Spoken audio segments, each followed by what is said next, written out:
ఈ ఇల్లు మీదా? కాదు, ఆఫీస్ గెస్ట్ హౌస్. ఓ మ్మ్.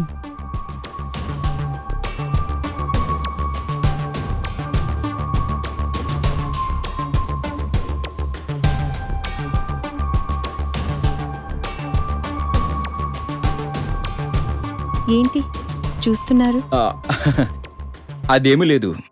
ఏంటి కాఫీ తాగుతారా అని అడగాలనుకుంటున్నారా? కాఫీ తాగుతారా? జస్ట్ వెయిట్, ఇప్పుడే తీసుకొస్తా. నో, కిచెన్ చూపించండి, నేను ప్రిపేర్ చేసి తీసుకొస్తా. వద్దు, కాక్టైల్ అయిపోతుంది. యువర్ ఎ స్మార్ట్, అరేంజ్ చేసుకున్నారనమాట. అంటే ఆడపిల్లతో అబద్ధం చెప్పకూడదు, అందులో అందమైన ఆడపిల్లకి అస్సలు అబద్ధాలు చెప్పకూడదు. Just wait 1 second.